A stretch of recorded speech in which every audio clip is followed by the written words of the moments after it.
Do you see it? I would say. See what?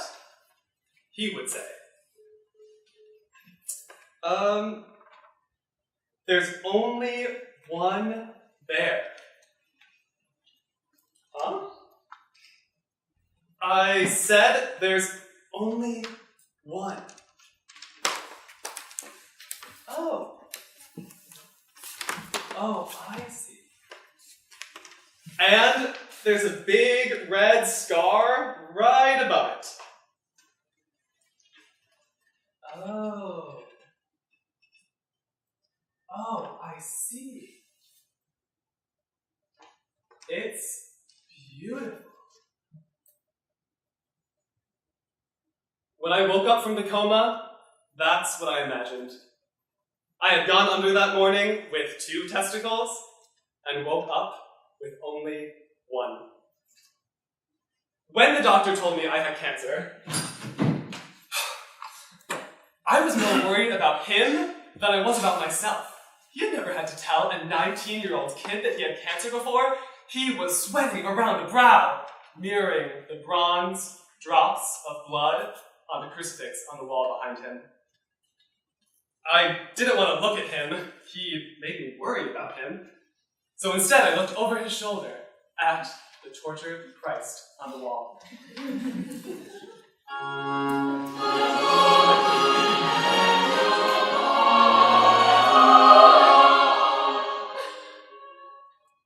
Come on! You're just some white college kid with cancer. At least you're not a Jewish radical taken prisoner by the Romans and hung here to die!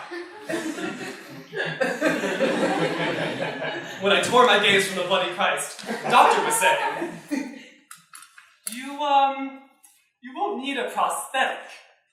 Anyone that you let get close to you down there should, know you're a cancer survivor and be okay with it. Yeah, that sounds nice. He will know about it. He will be okay with it. He will call it beautiful. He might even touch the little red scar and give it a kiss. I think the scar would be tickled by stealth. Los Angeles felt like a good place to get cancer. The neon paint sunsets gave me some kind of hope. They reminded me of the garish depictions of the resurrection I had seen in my elementary school religion books. They also reminded me of the radioactive shit all around me. The sick sheen of the petroleum cesspools and potholes. The plastic bottles by the curb leaching toxins. LA fried my testicles into neon pink eggs, sunny side up. I was living in East LA, in a house called the Los Angeles Catholic Worker. I was spending my summer living communally and working full-time in this house that served as an anarchist hub, a drop-in center, a soup kitchen, and a residence to the city's formerly sick and homeless, undocumented families, radical nuns, and aging activists. It was a house full of people trying to survive together. It was also known among some of the city's homeless as a place for the dying to find a peaceful place to die. My plan was to spend my summer living in the Catholic tradition of voluntary poverty.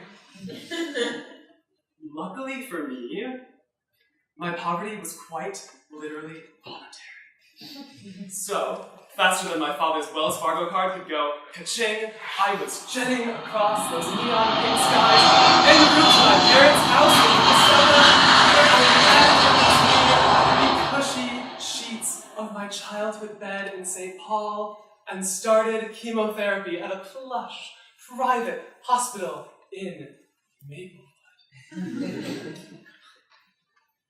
All the while, I was relying on prayers of people back in LA who didn't have access to health insurance and didn't often have a bed. The doctor in Minnesota convinced me to save some of my sperm in case the treatment rendered me infertile. I muttered something incoherent about not wanting to father my own children. Someday, he assured me, you'll get the urge. I was 19. I already had the urge. The crucifix on the wall behind him did not put me in a comfortable position to discuss the details of my urges.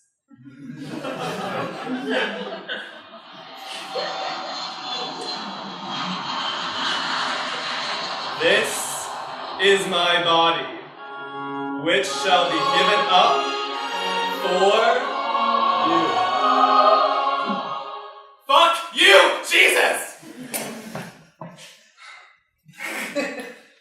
A few weeks later, I was in the stark white office of a sperm bank in the stark white suburb of St. Paul. My name is Chantal. I'll be your donation assistant today.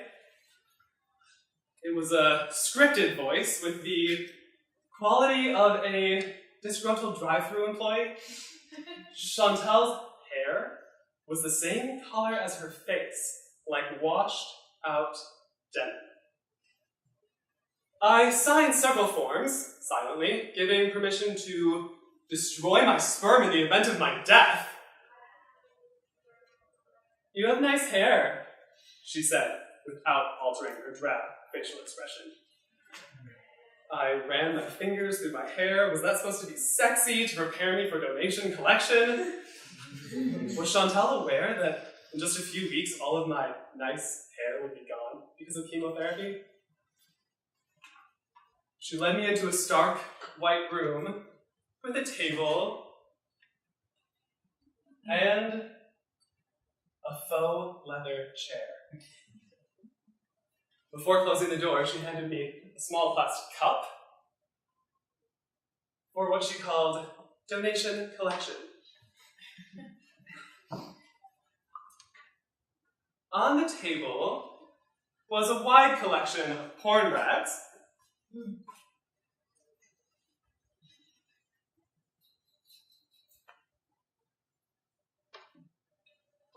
all straight, of course. One had the title, Sexy White Chick Slammed by Big Black Dick. Another showed several men in US military uniforms penetrating one young woman. I threw it in a drawer.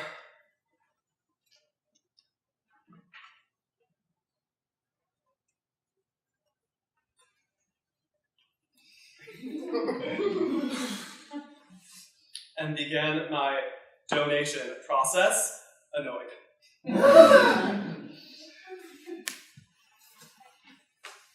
Looking at the wall, I noticed a hand-typed sign, 10 risky behaviors that lead to STDs.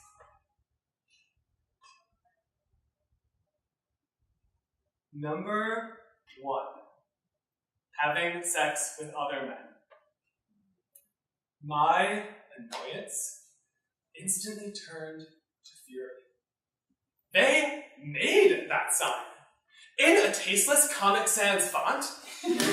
Not only were the porn rags heterosexual and racist, now they were telling me that any other way of having sex was dangerous? Was this a medical institution or a cover-up for a right-wing conspiracy? I looked around for a Bible or a Tea Party pamphlet. I didn't find any. I imagined myself running into the office of the clinic with my pants down, chiding them for their racist, unscientific, homophobic bullshit!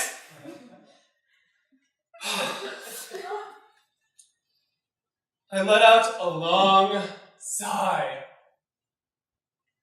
My first angry orgasm.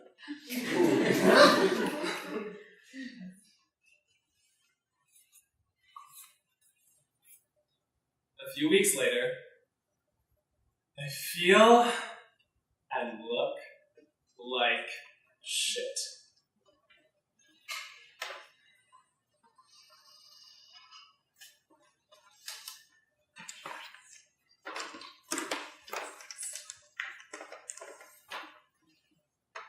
I recall the beaten corpse of Christ hanging on the doctor's wall. I'm him without the six-pack. My eyes are cloudy blue planets with purple rings. No sign of life. My head is a bruised, raw dome. My tongue is a piece of sandpaper, scraped dry with cotton balls. But I do not have an IV in my arm, so I am going to the Pride Parade! Cancer is just a little inconvenience on the side, right? I'm 19 years old. I can do anything. The parade is a rainbow blur. I remember one image. A woman in a fully fledged sperm costume. The kind that sports mascot wears, complete with a flowing tail. She marched down the parade, bouncing closer and closer and closer. And then I recognized her as Sean Tubb, the same woman who collected my sperm donation at the bank a few weeks before. There she was, dancing like an idiot in a sperm costume in front of a crowd of unknowing queers, masking herself and her clinic as allies for our communities.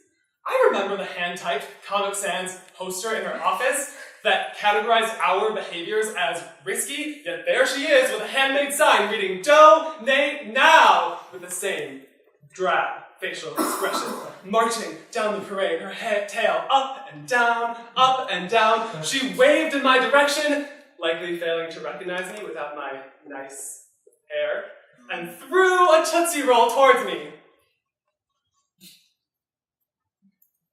I did not bend to pick it up, but gazed over the remainder of the parade with a sour taste of cancer-fighting chemicals on my tongue.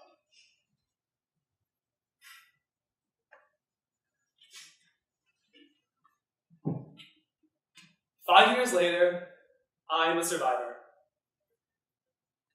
I still have the little red scar. No one has seen it. Christ on the cross also has a scar. His is bold and sexy, a slash across his side for all to see. His drips in glittering golden blood. Mine is hidden and wimpy. I wish mine dripped in glittering golden blood. Then maybe I would show it to someone. He would know about it. He would love it. He would touch its golden contours. He would call it beautiful.